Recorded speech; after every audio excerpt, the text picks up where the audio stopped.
चाहन्छु नेपाल बाहिर बसेर कार्यालय नै स्थापना गरेर नेटवर्किङ कारोबार भइरहेको एउटा विषयको रिपोर्ट यहाँ प्रस्तुत गर्न गइरहेको छ। उनीहरूले रोजगारीका लागि गएका नेपालीहरूलाई संलग्न गराएर ठग्ने गरेको तथ्य भेटिएको छ। भारतमा कार्यालय खोलेर नेपालीलाई ठग्दै आएको वी विनर ट्रेड मार्ट बारे एउटा रिपोर्ट तयार पारेका छौं। त्यो रिपोर्ट प्रस्तुत गर्छौं तपाईलाई सजग गराउनको निमित्त, सचेत गराउनको निमित्त।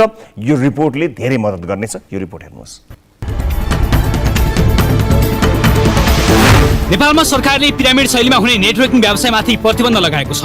तर यस्ता व्यवसायमा संलग्न गिरोहले नेपाल बाहिर कार्यालय स्थापना गरेर कारोबार गरिरहेका छन्।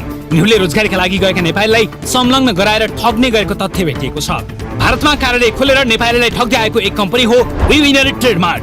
कैलालीको घोडाघोडी नगरपालिका 3 का भरतबहादुर साउद, अत्तरियाका सुरेन्द्र जैसी, डोटीका कैलाश मल्ल लगायत रोजगारीका लागि भारत गएका 1 दर्जन भन्दा बढी नेपालीले वी विनर ट्रेड मार्टबाट आफूहरू ठगिएको गुनासो गरेका छन्।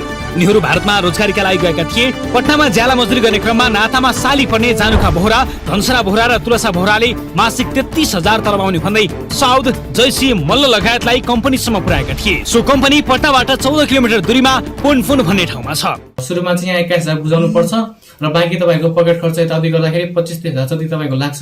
त्यति बोकेर आउनुहोस् भन्दाखेरि हामी 3 जनाको फैसला अनुसार हामी चाहिँ त्यहाँदेखि घरदेखि हिँड्यौं र त्यहाँदेखि हिँड्दाखेरि ठ्याक्कै बिरगन्ज पुगिसकेपछि त्यहाँ फोन गरेर हामीले तिनीहरूलाई इन्डियाको नम्बर दिएको थियो।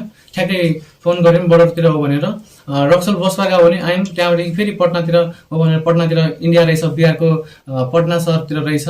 उनीहरू सो कम्पनीको कार्यालयमा पुग्ने बित्तिकै फर्म भर्न लगाएर 21,000 रुपियाँ लिइयो र 1 हप्ता तालिम दिइयो। त्यसपछि उनीहरूबाट जनै 2 लाख रुपियाँ लिएर सर्ट, प्यान्ट लगायतका कपडा निकै महँगो मूल्यमा किन्न लगाइयो। केही दिन उनीहरूलाई होस्टेलमा राखेपछि अन्य मान्छे लिएर आउन भन्दै दबाब दिँदै होस्टेलबाट घर फर्काइयो। र तिनीहरूले के भन्यो कि 4 जना मान्छे बनाउनु पर्छ। मान्छे पनि बनाउने होइन कि कुनै पनि गरिब व्यक्तिहरूको चाहिँ जीवन स्तर उच्च बनाइदिने हो, उनीहरूलाई चान्स दिने हो। ढिलो चाँडो केही फरक पर्दैन, तर हामीले चाहिँ दिने भनेको नै गरिब व्यक्तिलाई अगाडि बढाउनको लागि कम्पनीको उद्देश्य हो भनेर कुरा गर्दाखेरि ल ठिक छ, हुन्छ, ठिकै छ भनेर कुरा गर्दाखेरि उनीहरूको त्यहाँ कम्पनीको सिस्टम के रहेछ भन्दाखेरि त्यहाँ चाहिँ लाइसेन्स खरिद गर्नुपर्ने रहेछ, कपडा खरिद गर्नुपर्ने रहेछ। त्यसै बाबत हामीलाई पैसा मिल्ने रहेछ त्यसै अनुसारको। उनीहरूमध्ये केहीले अन्य मानिसलाई नेटवर्कमा जोड्न सफल भए भने कोही भएनन्। पहिलो महिना सबैको नाममा 33,000 का दरले रकम आयो। तर दोस्रो महिनाबाट जसले मान्छे थपेका छन् उनीहरूले पैसा पाए, तर जोडिएका अन्य सदस्यले भने पाएनन्। दोस्रो महिनाबाट रकम नपाउनेहरूले विरोध गरे।